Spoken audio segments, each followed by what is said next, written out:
Okay, so thanks for coming. You're all very welcome. I just want to flag now the fact that this is being recorded. You would have been told that before you come in. So if you don't want to be seen in the video, you can turn off the video. And if you don't want to be heard, just keep your mute. You button mic the only thing that will be shared then will be your name that you attended. And if you would like to avoid that altogether, then now is the time to disappear from the Zoom room. I assume you're all familiar with Zoom at this stage. If not, gallery view is probably the best one.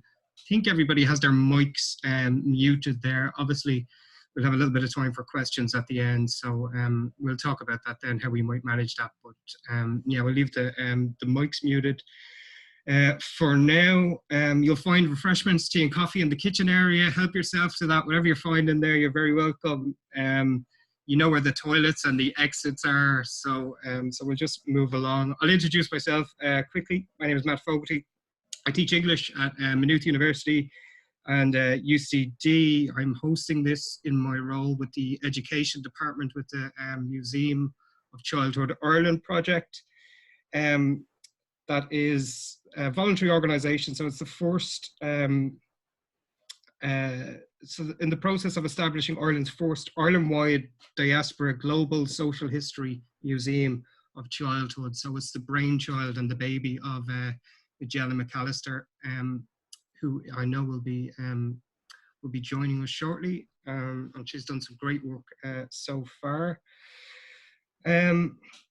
So next, I just want to introduce Dylan, who's been kind enough to agree to do this Q&A. So Dylan is department chair at Deltona High School in Florida, where he's taught Joyce for 3 years. He is author of As One Generation Tells Another, Teaching James Joyce in a Secondary Classroom, and curator of the Teaching.Joyce online learning resource. As an independent scholar, he's published in the James Joyce Quarterly. For those of you who don't know, that's the flagship peer review James Joyce Journal, and also the James Joyce Literary Supplement, and he's a regular presenter at International James Joyce Conference as well. So again, thanks for agreeing to do this, Dylan, and you're very welcome. Thank you. Yeah, so just to get started, the first thing that I thought about when I heard that what you were doing, my first thought was, what inspired you to teach Joyce to high school students in Florida? What was your thinking? Well, so what really inspired me was the first story I read from James Joyce was The Dead, and that's the last in his collection, Dubliners. And I thought this is a great short story. It's something that lengthwise I can fit into my curriculum. It's got a lot of complexity and depth. I think my students would like it. So I tested it out. And from that one short story, I had students asking me, can we read the other short stories in the collection? Can we keep reading? There were 3 students in one particular class who actually wanted to, on their own, read Exiles, A Portrait, and so forth on their own, and then meet with me after school a few days a week to just talk about it. And I realized, like, my God, like, these students are really taking to this. So I really built off of the students' momentum, and that led to the Ulysses Reading Group and all this other stuff. So it just humbly started with a short story I really liked, and just the students took it from there. Yeah, fascinating stuff. So, and I mean, that was the other thing that I was thinking about with that, is that, so we're dealing with James Joyce. There's quite a range of complexity, just even in the major works, from Dubliners through A Portrait and Ulysses, up to Finnegan's Wake, and obviously you've mentioned Exiles there as well. But I mean, do you, like, when it comes to teaching it, do you limit it to certain stories or episodes or passages, or how do you navigate that? So I teach, the first short story I do is After the Race, which is another short story from the same collection. And it's very short, but Daytona Beach with the Daytona 500, which is a huge race, NASCAR, is not that far from the school, maybe about 45-minute drive. So we start with that, and then we get into the dead. I also teach for my ACE Cambridge students. I teach A Portrait of the Artist as Young Man. And then after that, for 3/4 of the year, we have the Ulysses Reading Group, which is completely voluntary. But by this point, a lot of students get very invested in Stephen Dedalus, the protagonist from A Portrait, because for most of the novel, he's their age. And so they really grasp onto him. And from that, they want to know what happens next in Ulysses. So they volunteer to show up once a week. We segment out different chapters or episodes per week for them to read, and then we discuss. And it's a lot of fun. The 4th chapter, because Leopold Bloom, one of the main characters, has his breakfast, the fried kidney. So at the beginning of that particular meeting, I bring in a Tupperware of some fried kidney I made the night before to really Nice. bring the lesson to life Yeah. for them. And then, and I've got my, of course, annotations in Ulysses. But then I do have a little bit of fun with Finnegan's Wake with the students, because there's a lot of word puzzles in there, and the students like to try and figure things out. So, like, really briefly, like, there's one excerpt early on, page 11, where Joyce writes, "So this is Do You Belong?"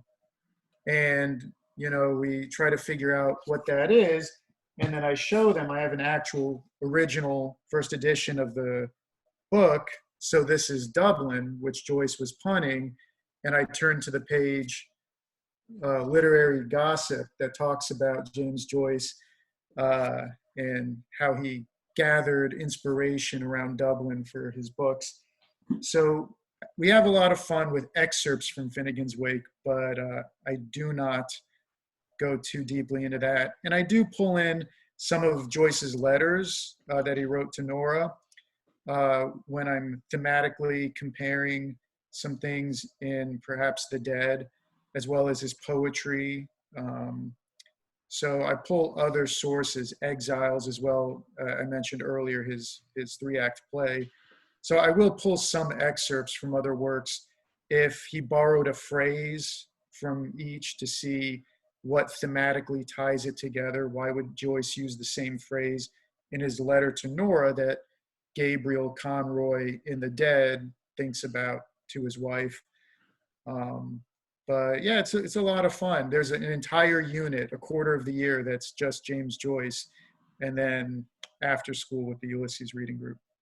That's really cool, and interesting to hear that they identify with Stephen Dadless being that age group as well. I was going to ask you about accessibility. So I had just recently did some work with Dr. Anne-Marie Darcy at the University of Leicester, along with the Museum of Childhood Learning Project, in the Dubliners short story competition with 5th and 6th class primary school students.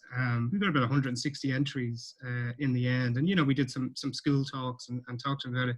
But I was really struck by how some of them, were really able to identify with the core themes in some of the short stories. We read excerpts out in the class as well. I'm just wondering, is there, in terms of Florida high school students, are there particular themes that they gravitate towards, or do you get a mixed bag, or what does that look like? What do they identify with in general, or in particular? So I do pull in a lot of kind of surrounding text that Joyce uses. So for A Portrait of the Artist, we'll go over the Icarus Daedalus myth, as well as some excerpts from Paradise Lost, which apply. But like in Ulysses, we talk about Hamlet, which they get, and the Odyssey, which they get. So there's a lot of texts to pull in. But like you were saying, that it's interesting the students gravitate towards Stephen Dedalus. And I kind of jotted down, there's so many themes from A Portrait that when you really think about it, it seems obvious a teenager would love this book.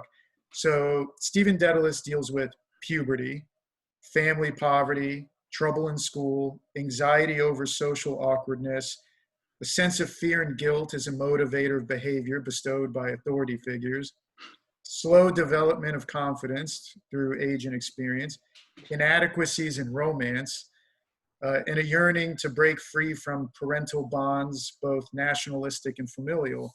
So when you really look at Stephen Dedalus, I never really realized how the students would gravitate towards him. But through the class discussions, I realized, like, oh my God, they're the same age as him right now. And when Stephen visits Nighttown, a lot of the girls in class would be like, no, Stephen, don't. And they really get invested in it. So they really do pick up on the themes. And then later in the year, when we tackle, something like Frankenstein, they'll remember something from Paradise Lost that we covered at the beginning of the year with a portrait, and they'll go, oh, I know what that is. And so it does stick. It does have staying power with them. They remember it. Yeah, I mean, when you've said it out like that with the, it's an adolescent checklist when you put it together like that. But yeah, I mean, really interesting, I guess, that it's that Joyce is the ultimate guide to teaching intertextuality. If you want to study the relationship between text in terms of lines, you could certainly you could do a lot worse. Yeah, and the students have referred to Stephen Dedalus as a less whiny Holden Caulfield with an Irish accent. So I always like that one. yeah, that's a good take on it for sure. So I mean, so what does it look like? I mean, what kind of teaching methods do you use in class to kind of to bridge that? Although it seems like there's almost a natural affiliation between the students and Stephen Dedalus there. But so I mean, what does it look like in the class to teach it? So I give the students time to read both inside and out of class to help them with the work. Like you mentioned at the beginning of this, teachingjoyce.com, I have a lot of resources on there, not only for teachers, but for students, so they can see images of words they may not be familiar with, like galoshes, which a 21st century Floridian student would have no idea what galoshes are. And links to help them. But also, I do a lot of discussion. There's a lot of discussion, and it's every class is completely different. So the things that certain students pick up on and have questions about in one class may take us in one direction. In the very next period, it's a different discussion entirely. So classroom discussion, Socratic discussion is a big part of it. But I also even use props, like I showed you the copy of So This Is Dublin, which gives the students the ability to touch something that's being referenced. I also, for Ulysses, for example, I have some lemon-scented soap from Sweeney's, so they can hold it and smell it. There's a ceramic of plum trees potted meats, which they like. Jacob's biscuit tin, which gets thrown at Leopold Bloom. Yeah. And then, of course, a postcard. And this is the actual postcard Joyce describes in the Eumaeus episode towards the end. But I try to incorporate a lot of things also that are relevant to their lives. So recently, especially most recently, race has become a very prevalent theme. And so we discuss, like there's tons of books that have been written about Joyce and race over the years, but I also bring in, for context, political cartoons that Joyce was familiar with and sometimes even referenced. And I have actually the originals of, for instance, The Irish Tempest from Punch Magazine, which is a famous one. And then this one, which is kind of falling apart, the famous Irish Frankenstein. So these are all 19th century. So we talk about, race and issues that are very pertinent to the students. And that changes from year to year. So I like to be very responsive to what the students are giving me in the discussions we have. And then that kind of gears me towards what kinds of questions to ask, essays they'd like to write. So if a student is really interested in race, for example, we'll go in that direction, and I'm fine letting them do a research paper on colonialism and the Irish and race and how that's interpreted in the book and so forth. Even The Dead deals with the Christie minstrels and brings up race from now and then. So it's very fluid, Yeah. and it's what makes teaching so much fun. Is you never really know what you're going to end up getting, but it keeps the students engaged, and they love it. Surprisingly, the teenagers love the Joyce unit. Yeah, that is funny. But I mean, I suppose with the amount of scope and themes there are in Joyce, it really lends itself to that student-led approach as well. I meant to say, I really like that idea, the way you have Dubliners in a portrait on the curriculum, if you like, and then the some of the more difficult stuff then is kind of done in reading groups and things like that. So I think that's a really interesting, really smart way to do it. It's worth also mentioning briefly, in that Ulysses reading group, I gave the students this past year the option of writing their own papers, their own research papers, because I figured they should get academic credit for sticking with it for three Yeah. quarters of the year. And they were all published on the website, teachingjoyce.com. But two of them are actually coming out this month in Corpus, which is a scholarly journal published by the University of Santa Maria in Brazil. So two of the students from the group can say, as they go into the 11th grade, that they're internationally published. So they really do get engaged and invested in this. Yeah, that's great to hear, and that will stand them in good stead for future applications for sure. As you say, to be going into the 11th grade with some publications is a pretty good start. Mm-hmm. For sure. So then, so in terms of the classroom, like one of the things we've been thinking about and talking about recently with the Museum of Childhood Ireland project is like how to make stories more accessible and more meaningful to students. Using practical exercises.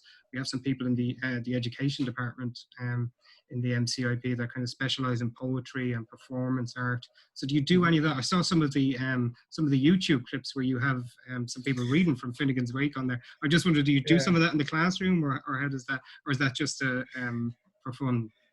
So I was mentioning how with Finnegan's Wake, we'll do excerpts. There's a lot of word games that you can pull from Finnegan's Wake.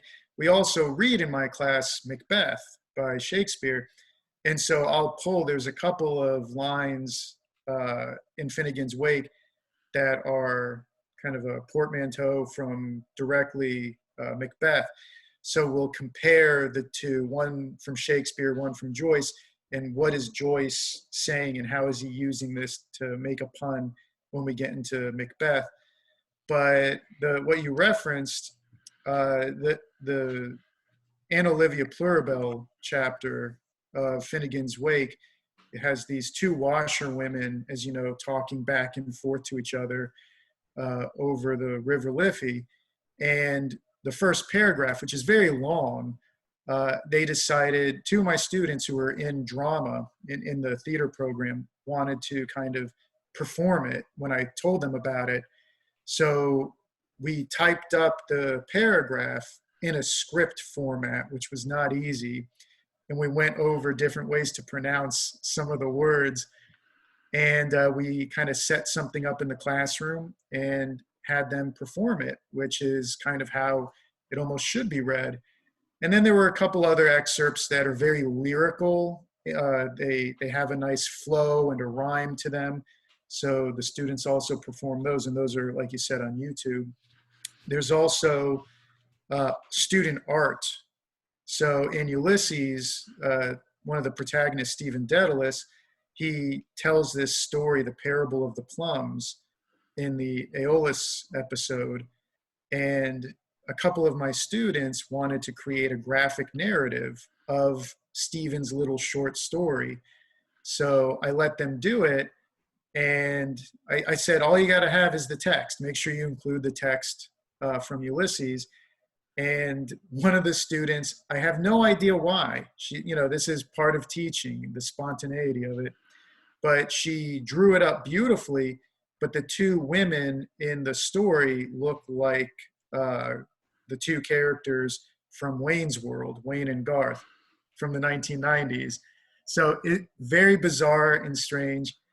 But yeah, so the students who are artistically inclined can do a graphic narrative interpretation of some excerpts. The students who are in theater can perform some of the lyrical, performative parts, maybe even like from the Circe episode in Ulysses.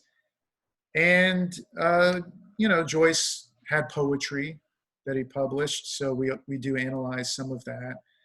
But the students really do get into it. And there's even another assignment I do where the students compare the 1919 song, The Foggy Dew, which maybe you're familiar with, which commemorates the Easter Rising. And they compare that to Zombie from the Cranberries, which commemorates the victims of the Warrington bombings. And the students discuss themselves if music has helped them heal and overcome something in their lives. So we even dip into music, and there's tons of references to music in Joyce's work, such as The Dead. So we'll look at all the songs, all the operas that are mentioned, and why did Joyce choose them? And we'll listen to them, and the students can usually figure out it's something from the lyrics of the song or the plot to the opera that ties in with the story. So yeah, we dive into everything from art to performance to music. It's a lot of fun. Just when you were saying that, I was thinking about the crappy boy, and how that's kind of like in Ulysses, this kind of microcosmic tale going on, but you get a lot of that, I suppose, in Joyce.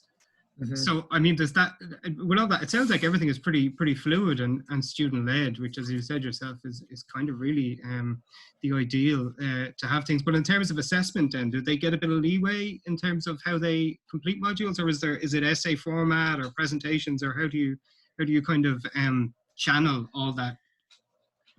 So I have a bunch of standards that I have to teach throughout the year.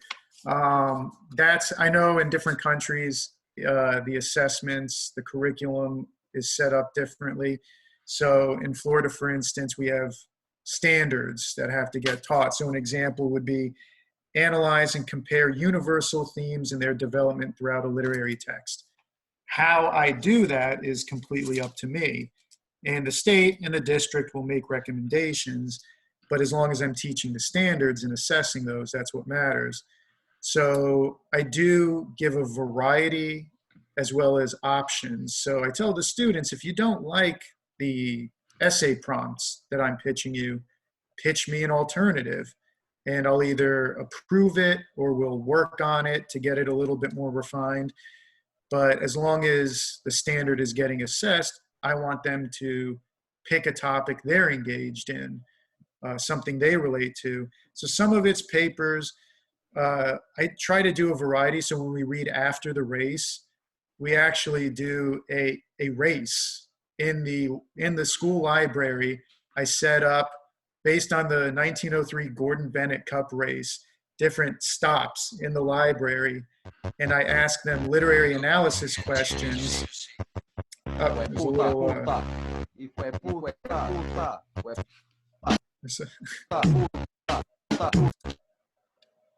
that's grand. I can mute that. Okay. So I ask.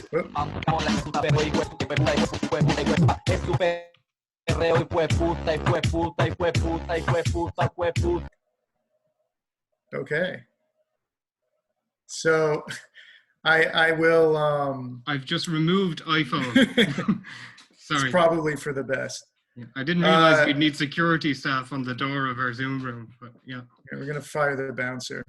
So the different stops on the race are stops in the library, and I'll ask the different teams literary analysis questions, and if they get them right, they can advance. So we have an actual physical race for that.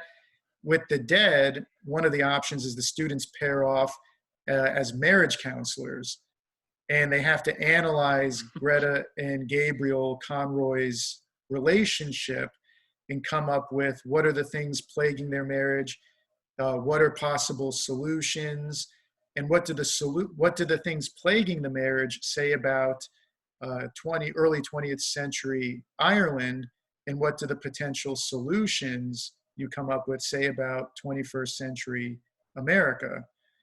And so they get to play marriage counselor. So I try to come up with a variety of different ways to engage the students, some individual activities, paired activities, group activities, and then I give them the option of pitching me alternatives as long as those standards are getting met. And it works pretty well. We have a lot of fun with it. It sounds like a really good grounding, you know, because I know teaching in universities, where you get a lot of the time is kind of, you know, that you want students to come up with their own ideas or come up with their own essays, but there's a kind of a reluctance to do that, especially if it's all new. So it's great that that some students are getting that opportunity to kind of think about it. It sounds like they're getting some grounding in historical context and a little bit of literary criticism. I really like that role playing idea with the marriage guidance counselors. Yeah, they do get a lot of background historically. We go over everything from Parnell and the Home Rule movement to the Catholic Protestant divide in Ireland, the debate over Irish language versus English. And from my trip to Ireland, I even show them street signs, road signs, you know, with the Irish and then the English names and stuff. So they definitely get a lot of political context, historical context, religious context, social context. So it's a great unit, you know. Yeah, no, it sounds great. So I suppose then I have an idea that you're going to say it's largely positive from hearing you speak about it this evening and hearing you talk about it in the past. But I suppose for you, what's the experience like of teaching it? So if you were to identify the top 3 to 5 best things about teaching Joyce, or to make a case for the education department to put Joyce on the curriculum, what would your top 3 to 5 reasons be? If I had to narrow it down, I'd say number 1, Joyce is a one-stop shop. So teachers all around the world have to deal with ever increasing workload with not really an increase in their pay or time. So instead of reinventing the wheel, Joyce is really a good one-stop shop. Like I was saying, with just the short story, The Dead alone, I can cover, you know, everything from history to religious divides, which again, the Catholic Protestant divide comes in later when we teach Macbeth, with the context of James I coming to the throne. So it all carries over. But I have a variety of lessons, a variety of assessments, and there's such a complexity and richness to Joyce's writing, pulling in other works of literature, other inspirations, that you can really tackle. I looking at my standards that I have to assess throughout the entire school year, I can honestly say I can get through 90% of those in The Dead alone. So it's a really convenient one-stop shop. Also, I would say that it's engaging. I mean, the students really take to it. I've tried over the many years I've been teaching a large variety of texts. Some I thought the students would latch on to immediately, and then they just never got into it.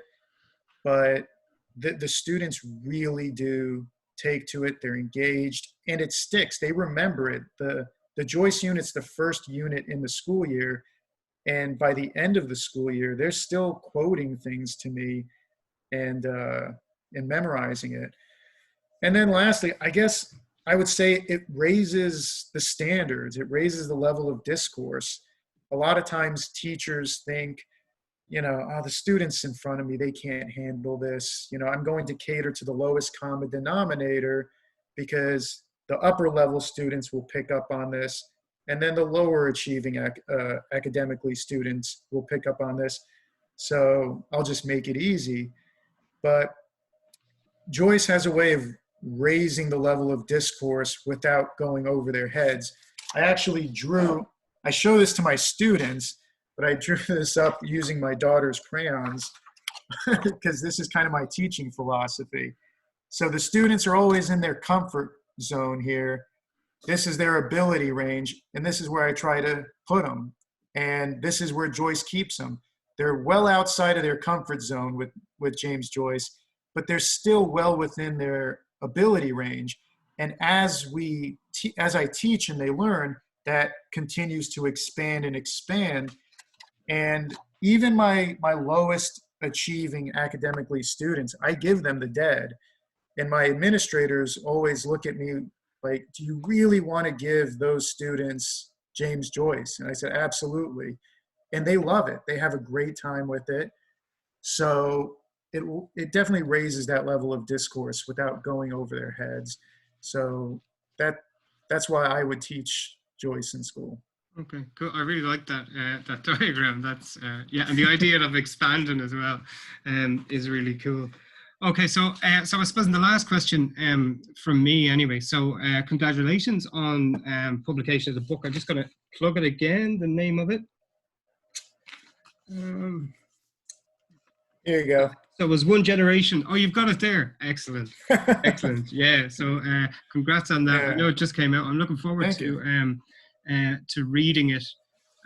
So I suppose the question then is that, like, does that draw on your experiences or teaching, and how have you kind of, I'll throw in a twofer because it's my last question, and how do you kind of structure that in a book format?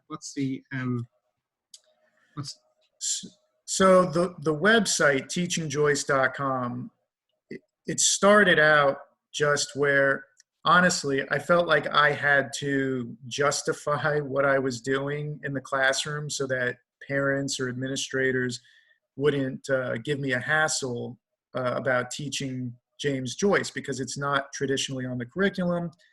And the common perception is James Joyce is way above the heads of the average student. So I figured this would be a good way to justify total transparency. Here's what I'm doing. There's standards attached to every lesson, every assessment, time frames. There's student sample work, all of that. And it's all free to download. And I realized this would be a good resource for teachers. So I started catering it a little bit more to teachers to make it easier for them to use it as an educational resource. But then I realized kind of the one thing lacking was context. Why do I teach Joyce? Why should other teachers teach Joyce, like you just asked me? So most of the book is going through why I teach Joyce, and each individual text I teach of his, and then each lesson and each assessment. What works, what doesn't. There's student quotes in here of their honest opinions about the different assessments and lessons, what they got out of it. So, and then the rest of the book actually has some actual sample lessons and assessments that you can also, again, find for free on the website. But the idea was to provide that context. The website is the how and the what, and the book is the why. So kind of paired together, it would give a teacher a more holistic view of incorporating the works of James Joyce in the classroom. So I just kind of went through my average Joyce unit, my school year, and just broke it down on a very personal level and included student samples, student sample work, and student quotes. And it came together really nicely. Yeah, no, it sounds really cool. I like the idea of the how, the why, and the what. I've seen the website, which is a really good resource. So anything that adds to that, I'm sure is will be really helpful and really useful for people who are thinking about teaching Joyce outside of the university setting where you usually get it.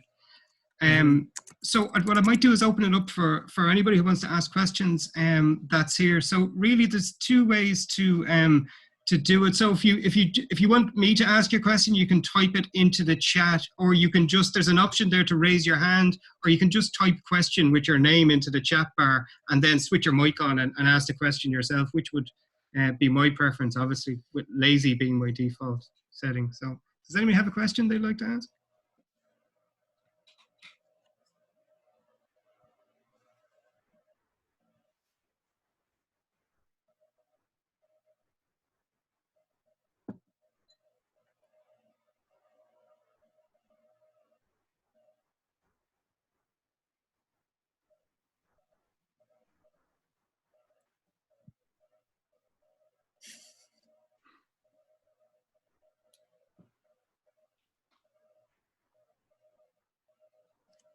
We could take this opportunity to talk about your new refrigerator. Yeah, yeah, for sure. Okay, so Bridget has a question. Do you want to? Okay, so Magella's just logged on, so we'll go with Magella's first, and then I'll ask you, Bridget, if you want to go for it. Yeah, Magella, how you doing? Oh, your mic. Your mic isn't on, Magella. I've got it on now. Yeah, great. Hi everybody, thank you so much. This is absolutely wonderful this evening. I missed the very beginning of it. My apologies, but I just wanted to know, really, in your experience, what is the youngest age group that you have taught Joyce to, or engaged with Joyce? So I guess technically I would say 3 years old, because my daughter gets a little of it. I actually, Joyce wrote for his grandson, Stephen, The Cats of Copenhagen and the Cat and the Devil. And so I've read those to my 3-year-old daughter, and she gets a lot out of it. She enjoys it. She likes the illustrations. And we talk about the story that The Cats of Copenhagen makes a little less sense, but she likes the whimsical nature of it. But typically, I would say 9th grade, which would be ages 13 and 14 years old, and then up from there. My students are typically 15 and 16, but I have taught it to the grade level below. Thank you. Yeah, my experience is that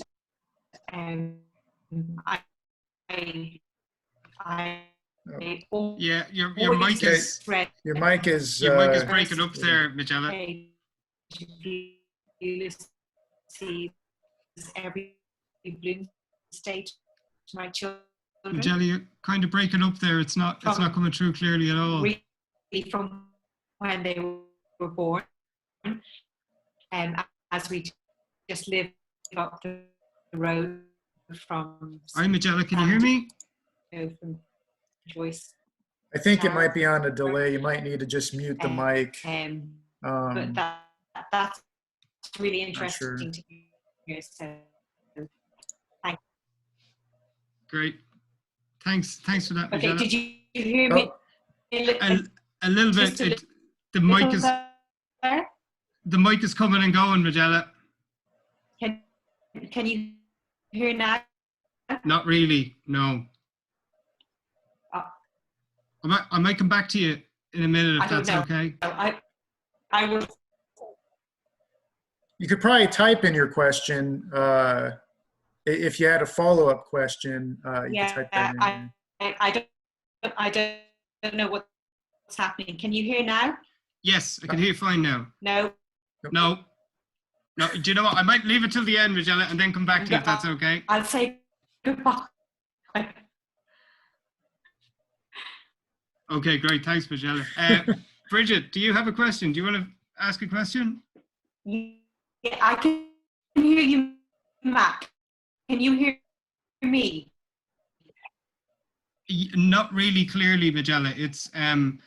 It's fading in and out. Yeah, I think. Yeah. Okay, Bridget, did you have a question? Yeah. So I was just wondering if you could talk about, like, I think it's absolutely great that you teach Joyce to high school students, but I was wondering if you could talk about any of the, and all your strategies sound really amazing, but I was wondering if you could talk a little bit about maybe any challenges that you faced, or, you know, any particular difficulty the students and, you know, teaching such what most perceive as advanced material. Yeah, I mean, that's a great question. There's always in any text some initial pushback. I was surprised. I thought initially that my biggest challenge would be students would be intimidated by James Joyce given his reputation. But the reality was, at least here in the United States, they didn't know who he was. So I kind of started with a blank slate, which had its own difficulties. But I would say the biggest challenge would be the context, because Joyce references, I'll use the Dead as an example. In the Dead, he references a myriad number of songs, which all are very applicable to the story, whether in the lyrics or the operas with the plots of a love triangle kind of thing. He references different historical events the students aren't familiar with, and characters. The students don't get any Irish history really, so Charles Stewart Parnell doesn't make any sense. But then there's a lot of terminology that just doesn't carry over into the 21st century. Like I mentioned earlier, the Christy Minstrels or galoshes.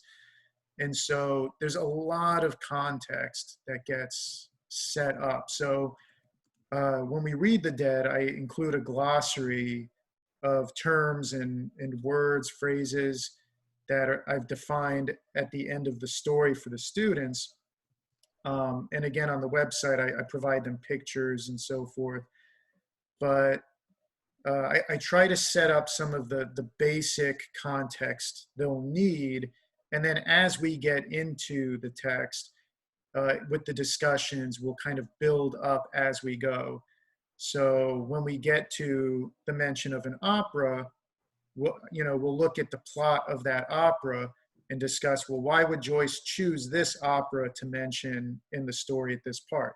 Oh, there's a love triangle, and that comes up later in the story. Spoiler alert. And so we get into the text, but there's so much depth. I mean, the part the students usually find that blows their mind the most is in the Dead, there's a portrait of the main character's mother. And in that portrait, she's pointing to an open book in her lap. And we go into how in the Conroy coat of arms, there's an open book. And the open book is symbolic of either learning and knowledge or the Bible. And one of her sons went to the Royal University, the other one went into the clergy. And so this one gesture of pointing to an open book in the portrait has this deep significance. But as is usually the way with teaching, the biggest challenge can be the biggest strength, because that also lets me differentiate instruction. So with the lower level students, I don't go into that level of detail. But with the upper level students, I do. So with that one text, depending on the students in front of me, I can determine what references historically, religiously, artistically are worth delving into, and which ones, they can still get the main gist of it without me digging too deeply. So I would say the context is the biggest challenge, but that also depends on the students in front of me and how much we dig into it. I hope that answered your question. It wasn't too long-winded. No, that was great. Thanks. I was also wondering, maybe have you ever tried to use any, I know there's a couple of like graphic novel editions of Ulysses or versions of chapters. Have you ever tried anything with that? So with Ulysses, at the end of each meeting that we have, I will play the James Joyce the Dublin James Joyce Center on YouTube has these great clips that are like a minute to 3 minutes long for each episode of Ulysses. And they show where that episode takes place, and they kind of go into the plot.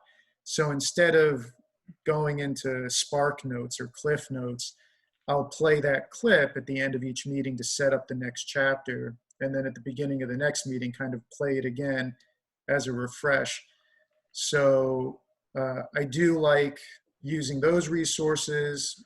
Again, I try to pull pictures of like, the strand where Stephen is walking in the Proteus episode, or the Martello Tower, which the kids have difficult time picturing what the Martello Tower looks like.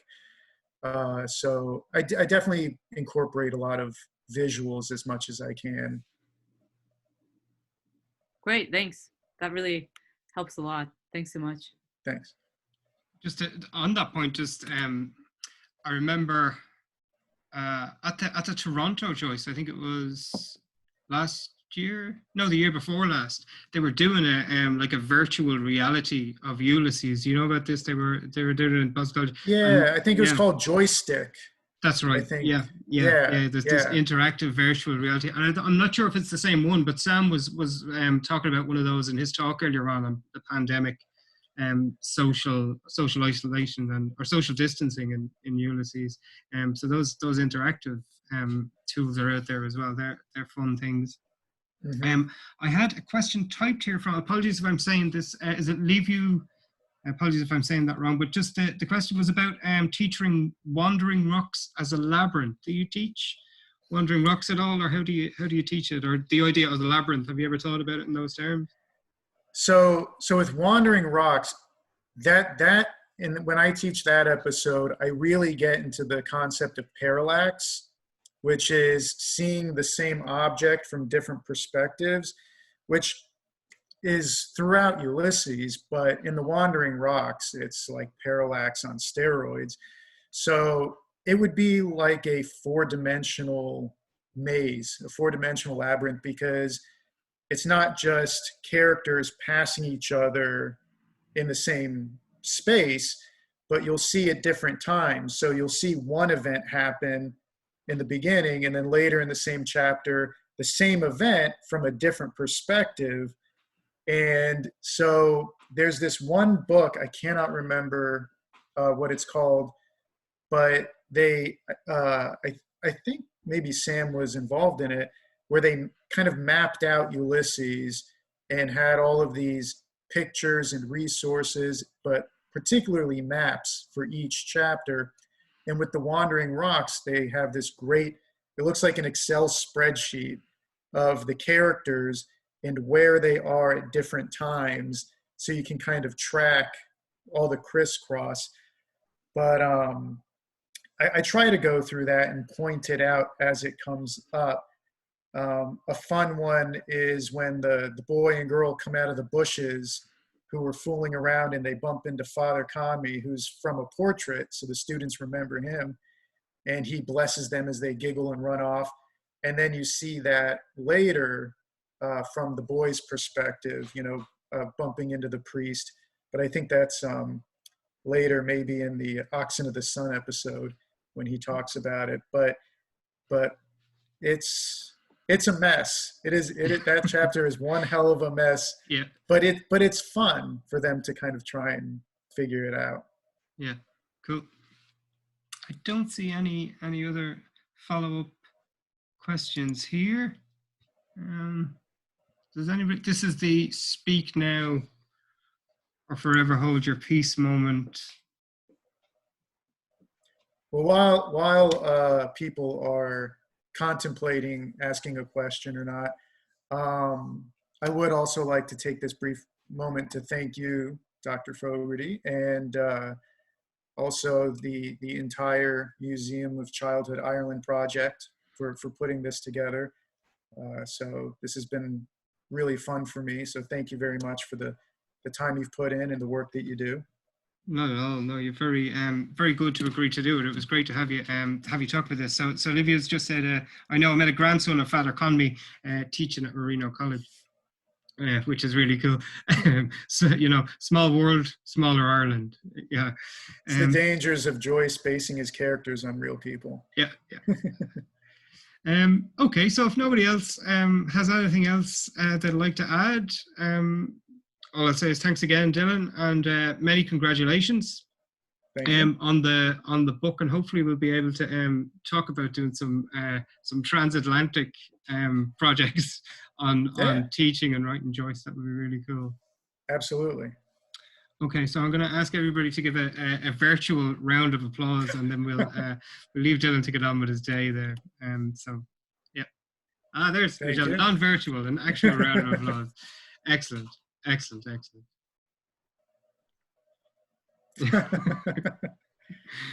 Thank you very much. Okay, guys, listen, thanks a million. I really appreciate you stopping in. And Dylan, thanks again for taking the time to chat to us this evening about teaching Joyce. Okay, enjoy the rest of the day there in sunny Florida. Thanks. Enjoy the rest of your evening in rainy Ireland. Yeah. Okay. Good to meet you, David. Well.